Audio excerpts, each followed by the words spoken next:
What we have here is failure to flow. Got a carburetor that does not want to let the fuel through. Turned around, customer called up, said it starts. It's really hard to start. And when it starts, it only runs for a few minutes and then shuts down. Turned around, we spec'd the valves. Valves were good. Checked the compression. Compression was good. Checked the carburetor. Pilot was slap plugged full. So, with any kind of carburetor, this was another trick. The pilot was also leaking at the mixture screw. So that will kind of mess with your metering. There's supposed to be an O-ring and a spring in there, so we're going to take it all apart, see if we can find the O-ring and the spring. If not, we're going to find another carburetor that's got the O-ring and the spring, and we're going to put it on there. Pretty simple. A lot of these things crisscross. It might be a Chinese carburetor, but it's designed after a Japanese carburetor, and parts do flip-flop. Doesn't always even have to be the same carburetor. Mixture screws will swap. Idle screws can swap. All kinds of different things do mix and match between these things. My biggest pet peeve with these Japanese or the Chinese carburetors is they don't come with the correct jets. So the first thing I do when I buy a cheap carburetor is I put OEM jets back in it and run it. Really haven't had a problem. I've gone through over 200 of these carburetors. I think I've had 2 that were faulty. Not really bad at all. That's like 1%. Can't complain about that, whatever. Right now we're chasing the spring. The spring is stuck in the mixture screw hole. I know there's an O-ring and a little washer that's supposed to be underneath there. We're going to find out if it's still in there because you guys know customers. Customers can't leave things alone. They take things apart. They don't know what they're doing. They put it all back and they forget pieces. So we're trying to get this guy all situated. He wanted to take care of it himself. Nope, it's here because he couldn't figure it out. You look down in the hole, you can see there is no O-ring, there's no washer, there's no nothing. So we're going to try and seal that up as best as we can so we don't get a weird reading off of it. Leaks are really strange because they're not always consistent. Sometimes when the things heat up, it leaks more. When they cool off, they leak more. It really depends on what's going on. So we've got an old nibby carb. We're going to pull this stuff apart. Try and get the spring and everything out of it. Spring was nasty. We're not going to reuse that. But I'm chasing to see if there's an O-ring in there that we can use. And there is not. Looking in the hole, seeing what we can find, and we're not finding a whole lot of much. So apparently maybe there's not supposed to be an O-ring in there. I always thought there was. I know the 450 FCR carbs all have O-rings, and a lot of the PWKs have O-rings, so why this one doesn't have one, not quite sure. So we're going to try a backdoor method and try and seal it up at threads.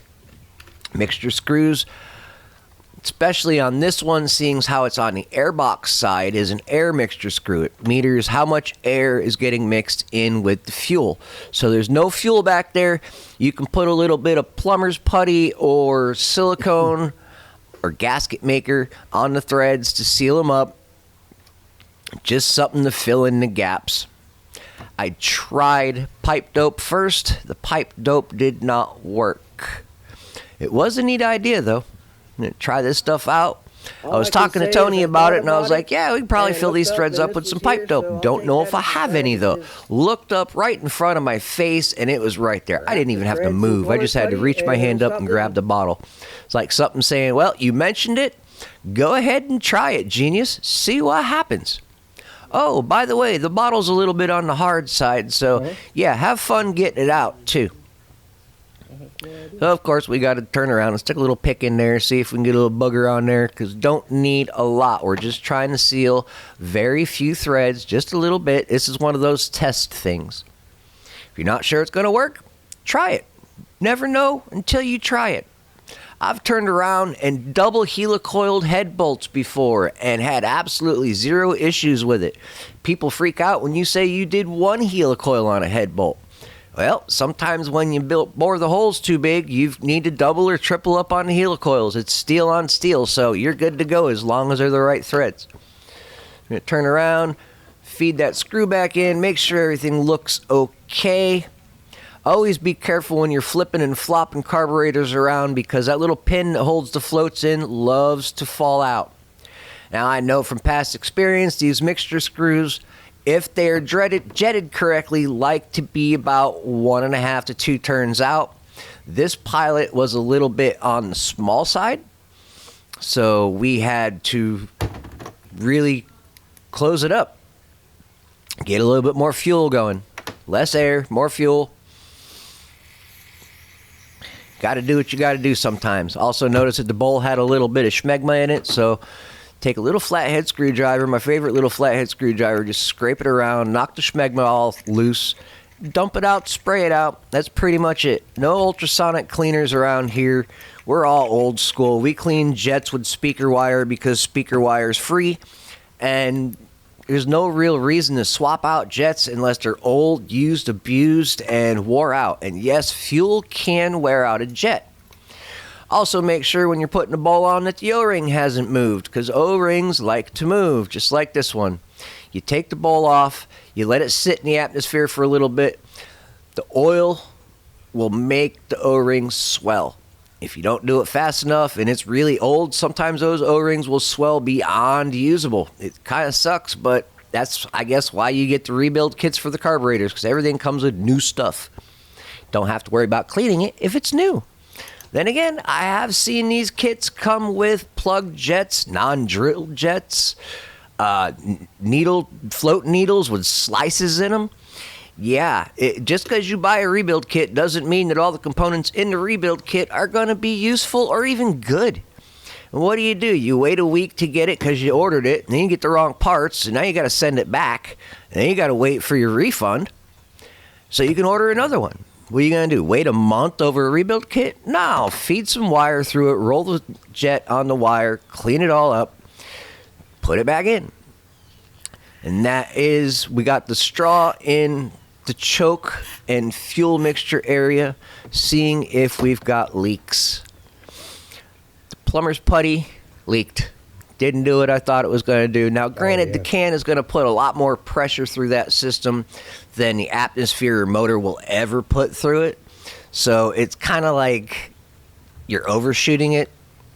This time we're using a little bit of Llama Bond. I'm going to put the Llama Bond on the threads, clean it up. This is the final assembly. The Llama Bond didn't leak.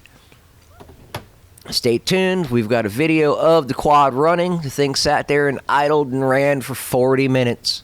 Not a problem, not a hiccup. Nice and smooth. Absolutely perfect. Carburetors are tedious work. Don't skip corners. Don't skip steps. Always do what you got to do. Every time I've ever skipped a step, I've had to take it back apart and redo what I skipped. So, from one mechanic to the next, try not to skip steps if you can help it, especially if you're questioning if that step needs to be skipped or not. One last set. About 1.5 turns out. Now, I did have to go through, like I said, the pilot was a little bit on the small side, so I did have to go through and close that hole down so that we got more fuel where we needed so it would idle right. We stuffed that straw back in the pilot hole, give it a little spurt, see what happens. We got no leaky.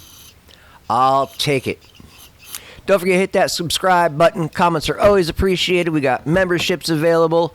And hit that like button too. I'll see you guys in the next one. Enjoy the Vroomba.